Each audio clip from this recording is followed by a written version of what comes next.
Hello again. Thank you for responding to the sound check. And we're ready to start now. I had some emails which I just received right before class. So I will respond to some of you online, but there are a couple of questions that we'll talk about here.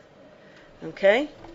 One person had a question about the words on and about.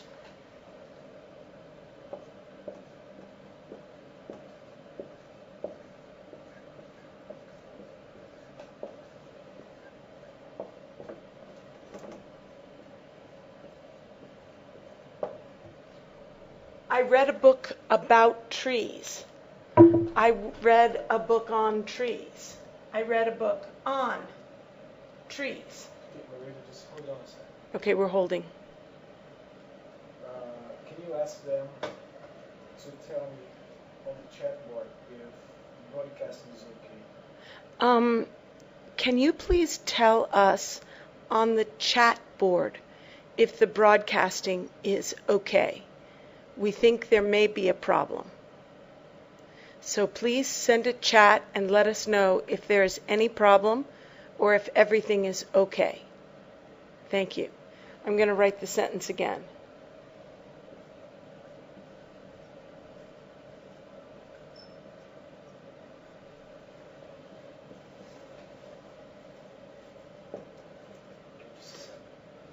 Okay, we're holding on for a second to fix a technical problem.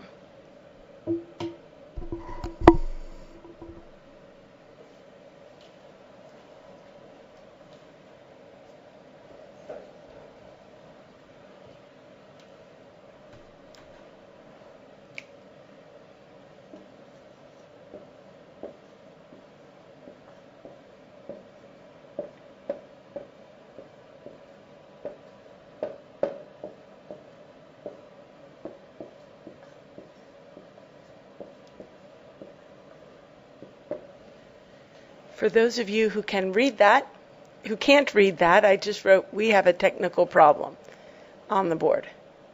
It's okay. Give us a second.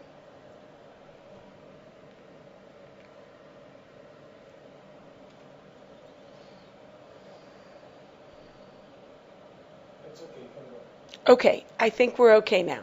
If you're still having a problem, please send us a chat or an email, and we'll try to fix it. But we'll continue for now. Okay, I'll get rid of the technical problem. Okay, I read a book on trees. I read a book about trees. On and about are more or less equivalent here. Really, in this context, we would probably use about, but on is fine. However, in an academic context, for example, if you have written a paper or a dissertation for your doctoral degree, you would say, this is a study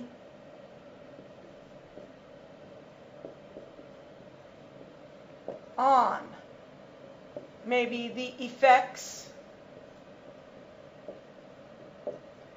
of algae. I don't know, anything. Algae on mold. Okay. In an academic context, you would use on. More informally, about. But in the informal region, you can do on or about. They're about the same, more or less the same. Okay? Okay, we have another question. Someone is reading a book called The House of Intellect by Jacques Barzun. And there is a long quotation. Alessandro is going to put it up on the chat board. So, one moment, he's putting it up right now. So there's a question about this quotation.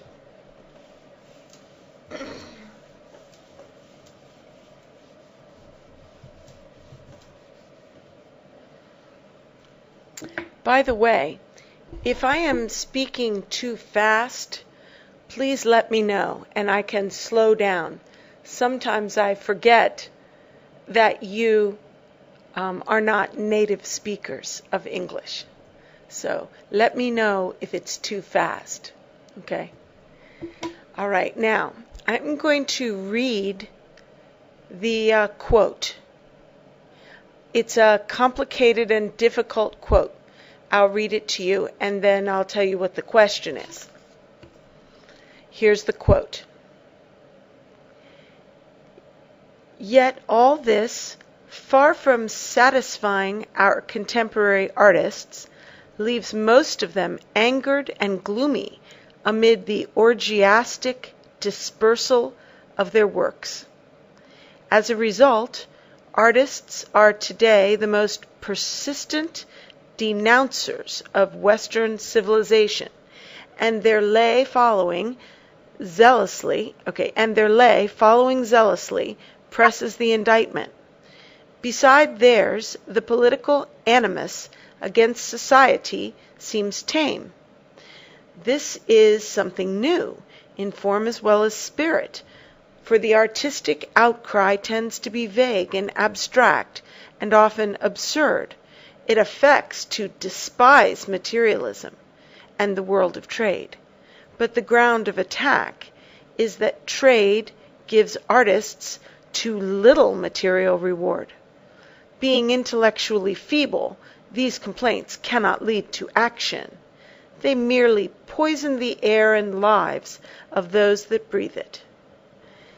The question is, can I explain the meaning of the phrase, and their lay following zealously presses the indictment? Are people able to see the quote now? Okay, on the chat board, the quote is up. The word lay, in this context, refers to a song or artistic expression. Usually a song or a ballad. A ballad is a song that tells a story and makes a point. So when they say their lay zealously following, it means their story or their song or their artistic output, which follows zealously or energetically their animus.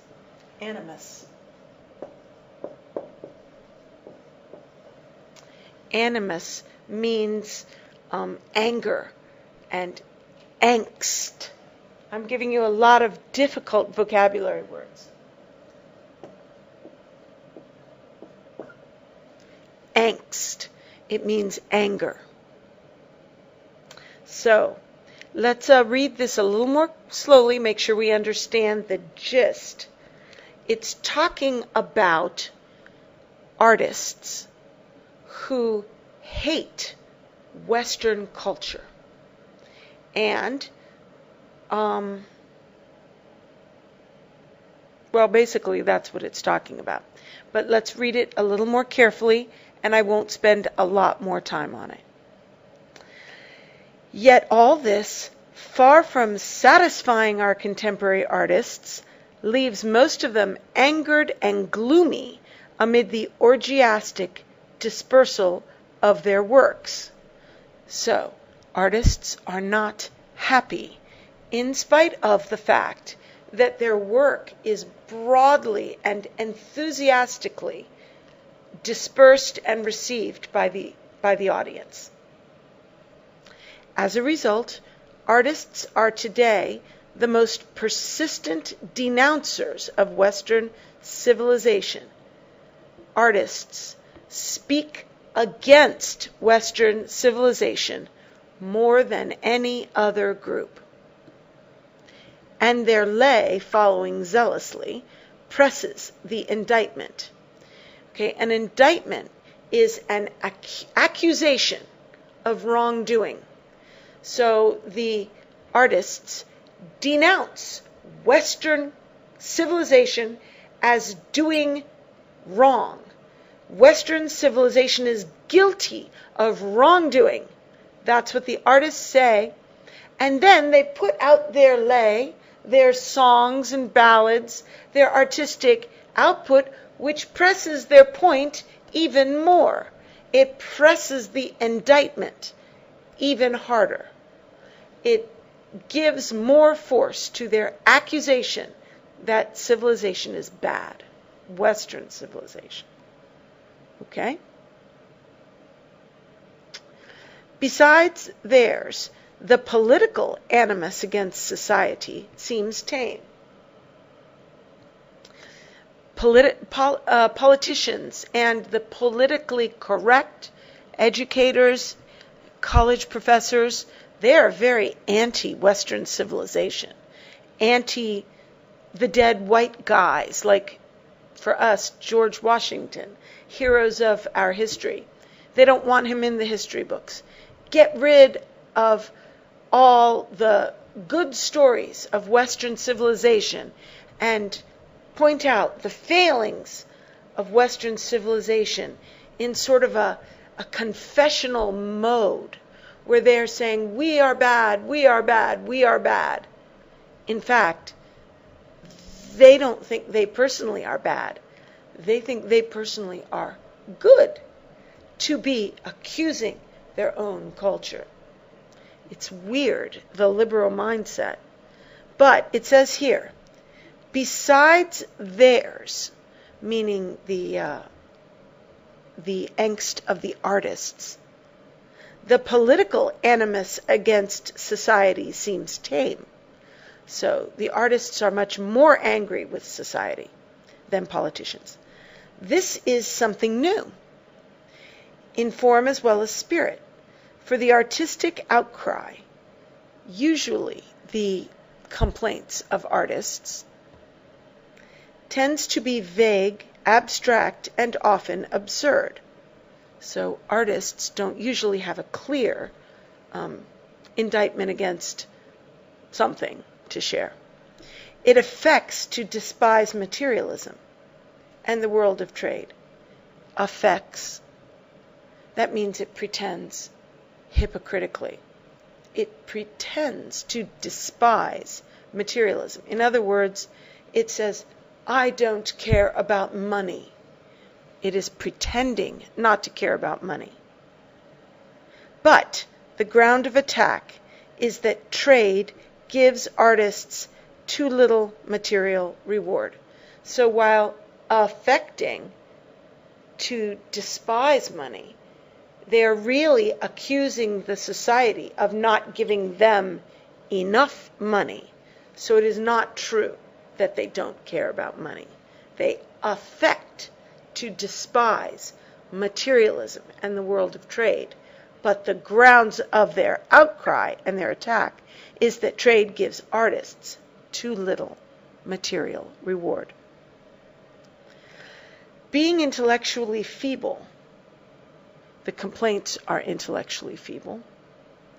These complaints cannot lead to action. They merely poison the air and lives of those that breathe it. So the author does not have much respect for the outcry of artists against culture.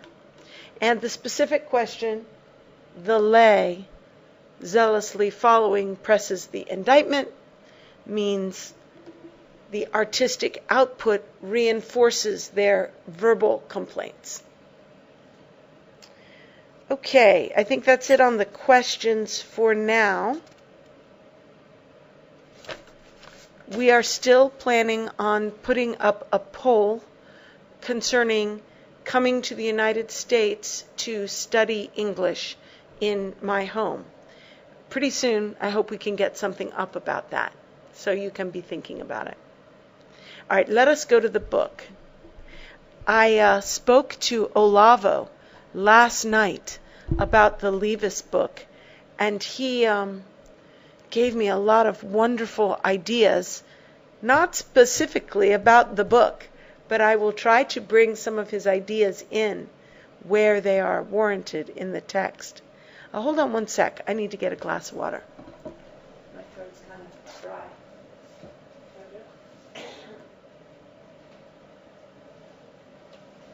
Alessandra's getting the water. So, hold on. All right, I've been having a little bit of a problem with hoarseness. So my throat gets dry and I can't speak. So I want to be able to have a voice for this class. Okay, we are going to be on page 36. Thank you very much.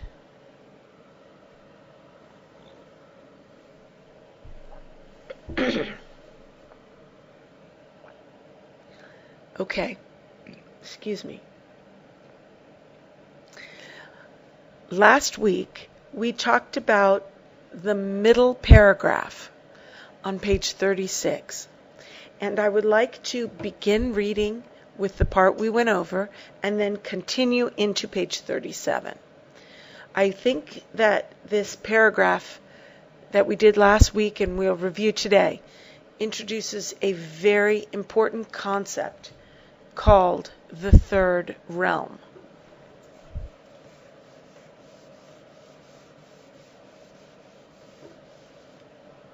I'll write that down.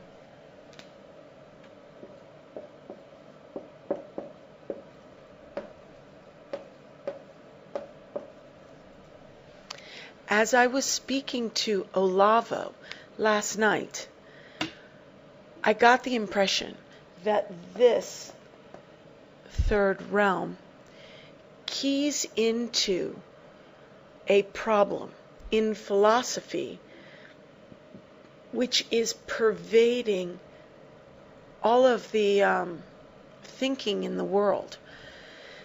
I think the reason Olavo chose this book for us to read is because there is an underlying foundational problem in the thought of most of the thinkers of our age that keys into this concept. So let me see if I can begin to show you what Olavo was talking about as it pertains to this text by Levis. Okay, I'm going to begin reading on page 36, beginning with the words analysis then. It's the first full paragraph in the middle of the page.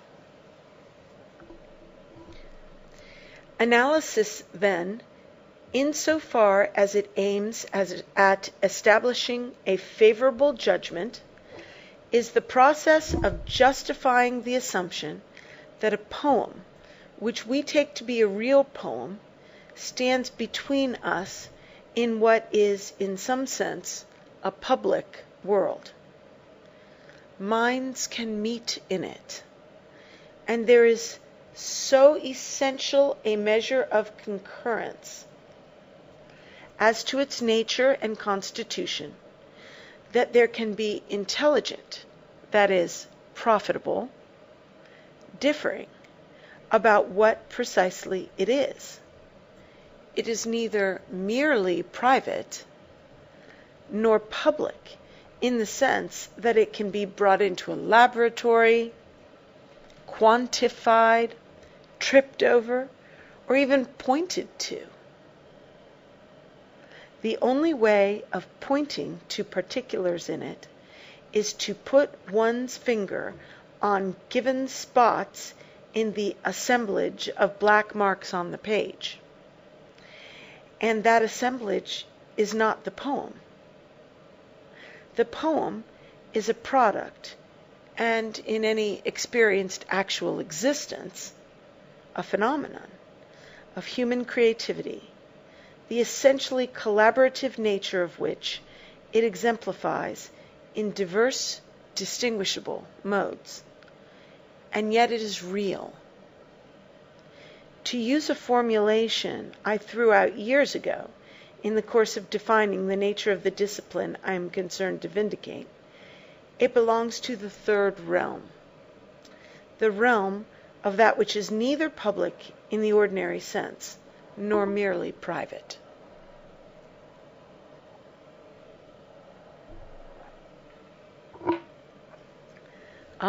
Let us move on. I point in this explanation of what critical analysis actually is to the peculiar importance for thought of the distinctive discipline of literary study, the discipline that should give university English its title to existence and respect. For an account of how a poem exists is a pregnant hint. Hold on.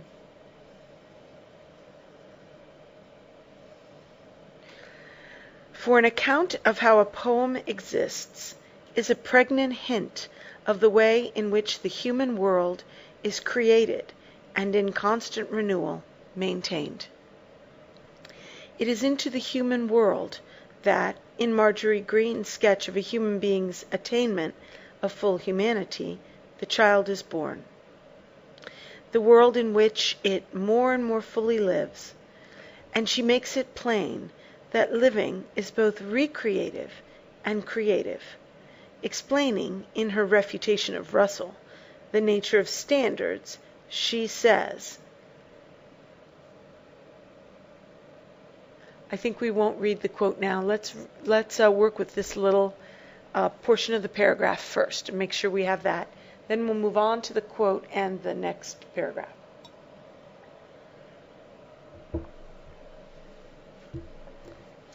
I point in this explanation of what critical analysis actually is to the peculiar importance for thought of the distinctive discipline of literary study. Let's look at that portion of the sentence first.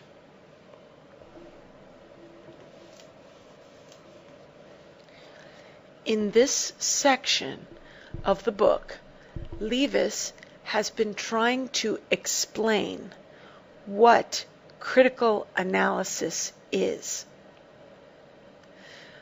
Remember how we spoke of looking at a poem and making a case? From this, we understand that. And from this, we understand that. And from this, we understand that. And putting these all together with perhaps a literary example from somewhere else, we understand this further truth. So it's a matter of creating new truth from existing truth through the process of deduction, the process of analysis, and synthesis.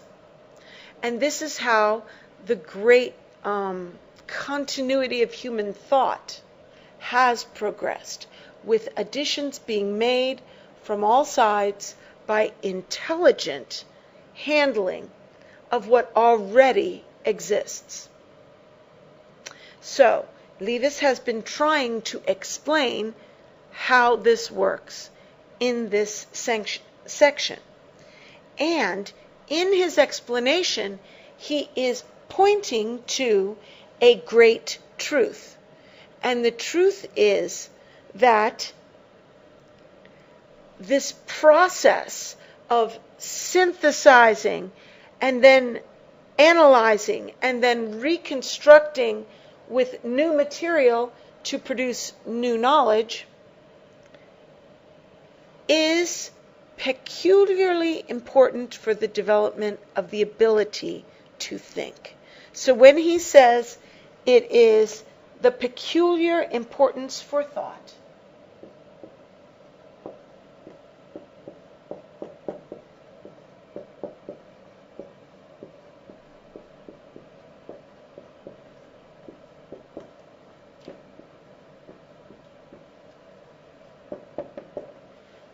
he means that if a person does not engage in deep digging and digging for layers of meaning, layers of understanding and layers of abstract truth and reality in first a literary work and then in the events of life which they experience personally. If they do not do that hard mental work, they will not be able to think to a full human capacity. It is like building muscles. If you do not exercise the muscles, they will not become strong. If you do not use your brain to do rigorous intellectual work in the realms of the abstract and invisible, in those realms of reality which cannot be touched and measured and weighed and quantified, those things which are conceptually difficult. If you do not work at that level, you will not be able to think to a true human capacity. Olavo made the statement last night, and I questioned him about it to be sure I understood him. He said that when scientists or others, scholars, who are deceived by this either-or dualism, the Cartesian dualism, and the idea that only that which can be quantified is real. When people like that try to converse and talk, Olavo said, it's dangerous. They do damage, he said. Hold on one second.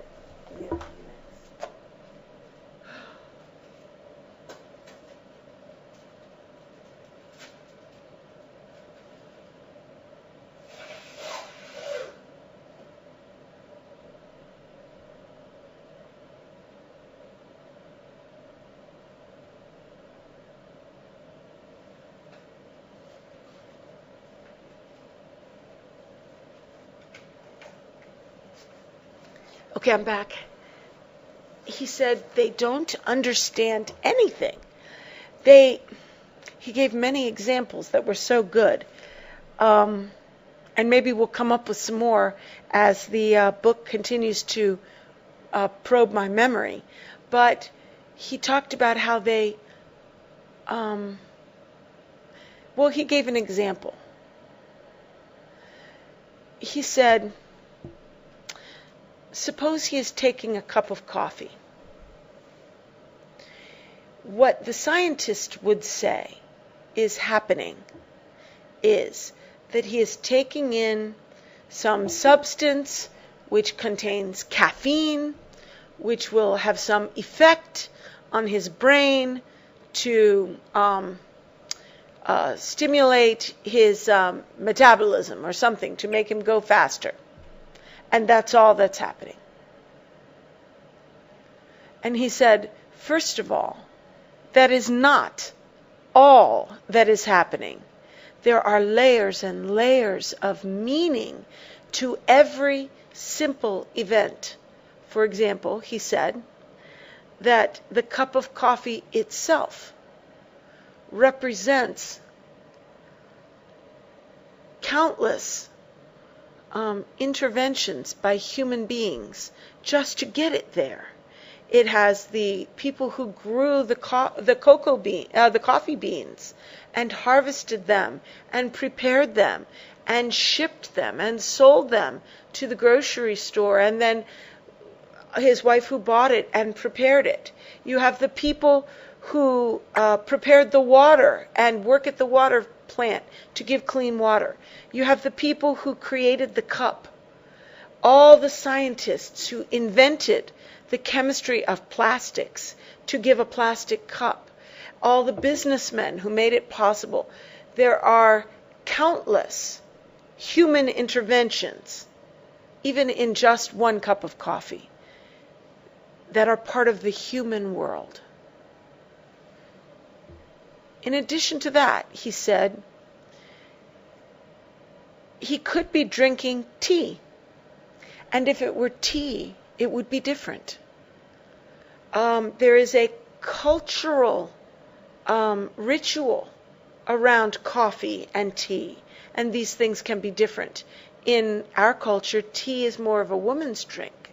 Women drink tea in order to socialize, also coffee, whereas Olavo's reason for drinking the coffee is not as social, but it could be social.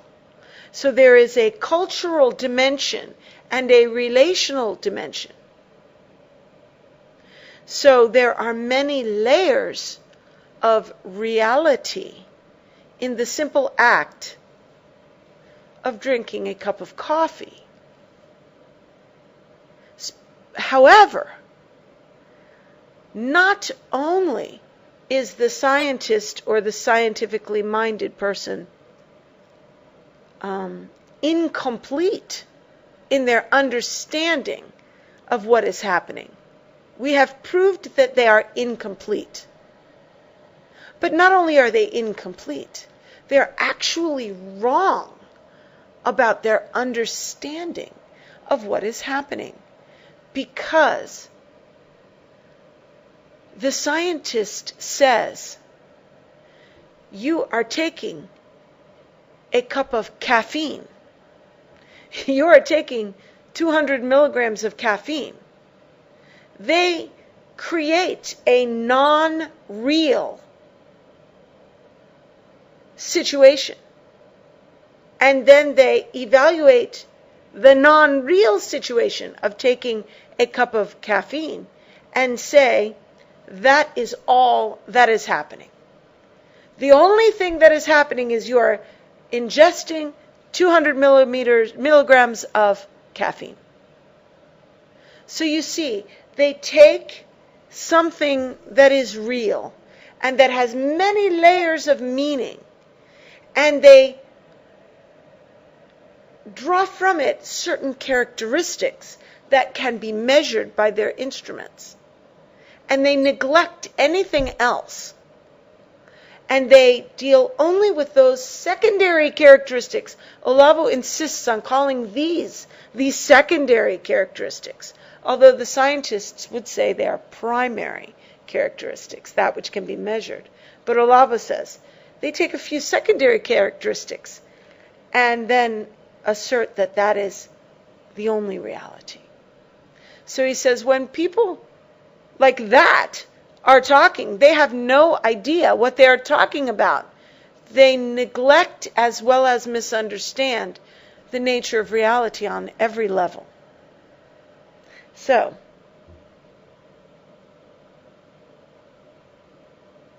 we're back to the peculiar importance for thought itself of this exercise of thinking beyond the words on the page, beyond what your eyes can see, to find the patterns, to find the layers of meaning, to find reality on a deeper level, and truth with a capital T, which ultimately is God. And that if you cannot do that, then you cannot think to the level of a human being.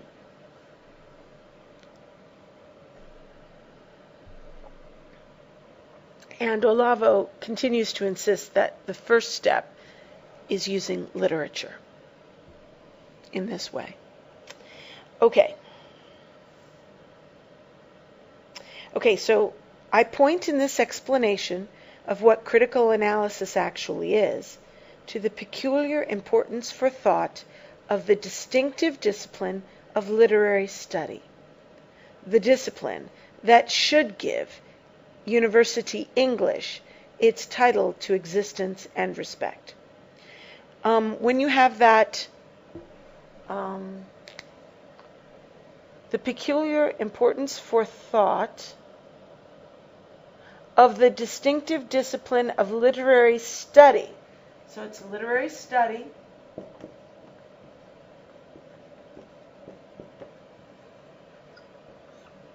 Then you have this long dash. That means that what follows is an explanation of what came before. But actually it's not literary study, it's the discipline. But anyway, this thing means more information about something that came before. So, after the dash, it says, the discipline that should give university English its title to existence and respect. Title in this context is related to the word entitled. See, title usually means the name of a work, the title of a book. But in this context, it is more closely related to the word entitled. I am entitled to drive my car because I paid money for it. I am entitled to get a good education if I have enrolled in the college. Entitled means that which you have a right to. So, the discipline that should give university English its title to existence and respect. So, university English is entitled to exist. And it is entitled to respect.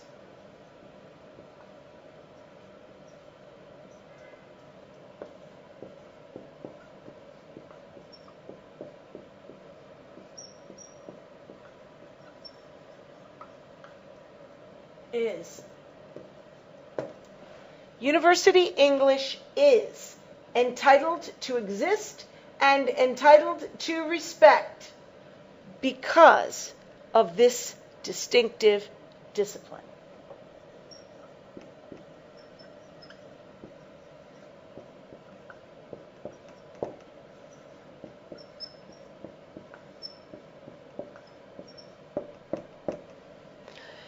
If you take away the discipline of critical analysis, then university English loses its right to exist. In other words, if you take away the discipline of critical analysis, they should get rid of university English entirely. It has no right to be there if it does not teach this. If all it teaches is vocabulary and grammar, forget it. You don't learn that in university. You learn it in grade school as a child. And if all it teaches is how to read a book and then shoot off your mind without study, get rid of it. It doesn't deserve to exist. Anybody can read a book and then spout off opinions with no support, no study. Anyone can do that. We don't need university English to reinforce shallow thinking. So, if there is no discipline of critical analysis, university English has no right to exist, certainly no right to be respected. University English should be abolished if it does not teach this distinctive discipline. That is what the phrase means after the line. So, I point in this explanation of what critical analysis actually is to the peculiar importance for thought of the distinctive discipline of literary study. The discipline that should give university English its title to existence and respect. The only word I didn't handle in that discussion of the sentence is the word should. Okay? The discipline which should give University English its title to exist and respect.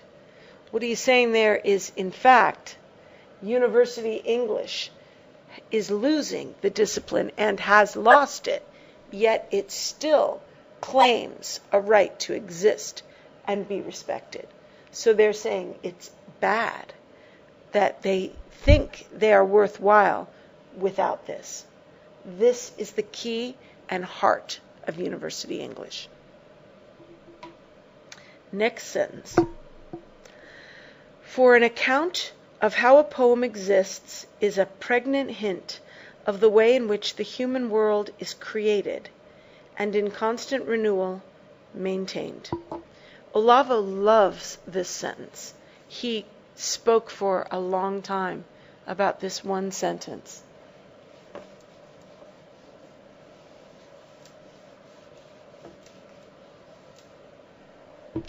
We have a poem.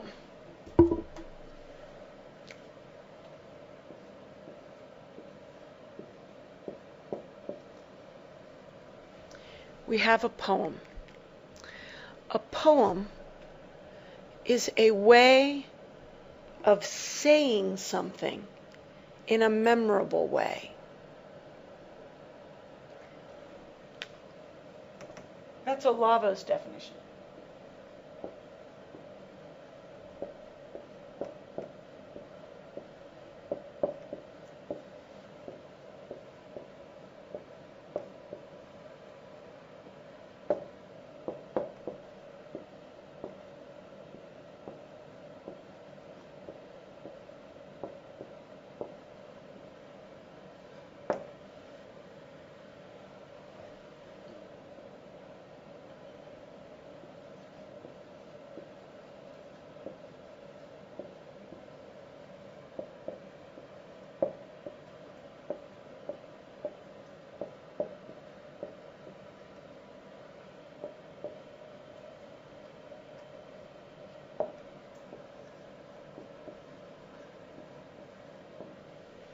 It is also a way of saying many true things at once.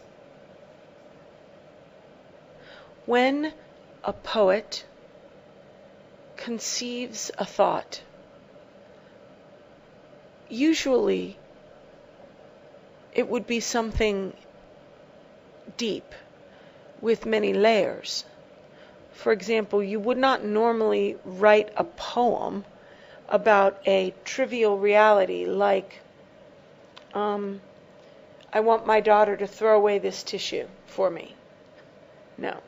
Yeah, I wouldn't write a poem about something like, oh, I broke my pencil. You can just say that. It means one thing. You wouldn't write a poem about it unless there was a deeper meaning. However, the poet has a certain idea in his mind. Here is the poet. He is thinking. And he gets an idea.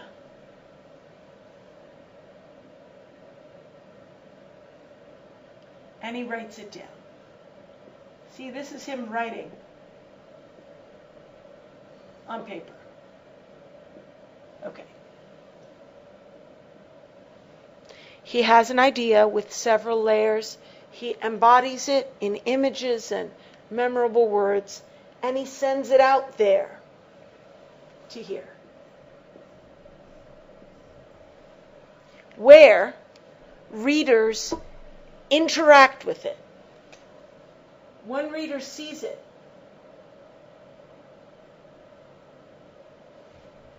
And it comes into their mind, hopefully, as the poet intended. However, usually, almost always, ideas of this person change it, making it into something new. So, this space here is a meeting space where minds cross. Okay, this is the meeting space. And there are lots of these people who are all thinking about the poem in their own way.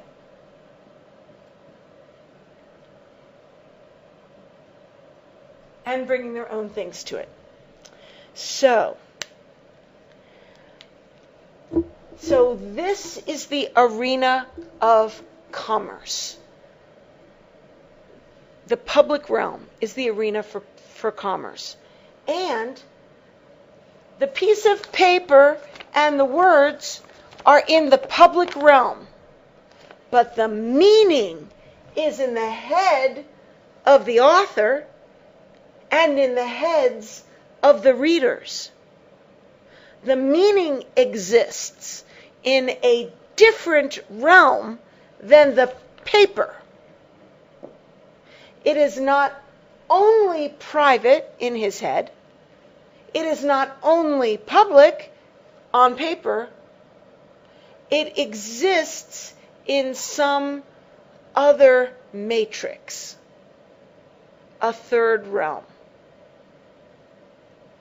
If you understand the subtlety of how a poem exists in the ether, in terms of the ideas and images and the truth carried in those ideas, embodied in those ideas and just embedded in them, if you can understand that, then you can understand the human world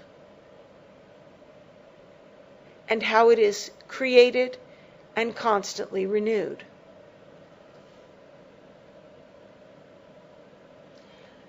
The poet creates his poem. The hearer recreates the poem in his mind and then also creates new ideas. And perhaps he'll write them down and put them back out and someone else can reread it. And so you have a constant recombining of ideas, bringing forth new ideas. This is creating and recreating the mental fabric surrounding this poem.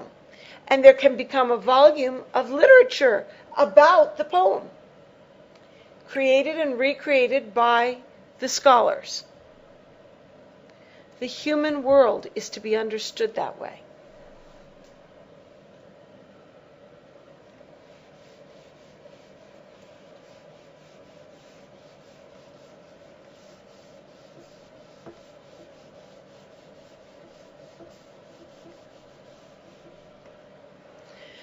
This is something which most people do not think about. But when a baby is born, the baby is physically born. However, the baby comes into a context, which is the human world. If you took a child, a baby, and put it outside of influence by the human world, like left it in the woods, it would die, obviously. But even if somehow you could provide for its physical needs, it would not grow up to be a human being, really, a true, fully social human being. There are, in fact, some cases in history of children who have been neglected and throughout their childhood not exposed to the human world, and they are retarded. They're like animals. They cannot think. They cannot speak any language. They are just like animals. And they're very distressed and afraid and kind of crazy.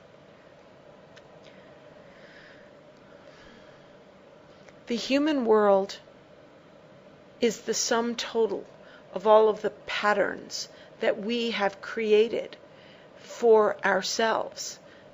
Manners and language and artifacts and traditions, ways of behaving, moral laws. All of this is part of the human world, and it is real and it exists. In the same way a poem is real and it exists. It's invisible and abstract, but it is real. It's possible to study it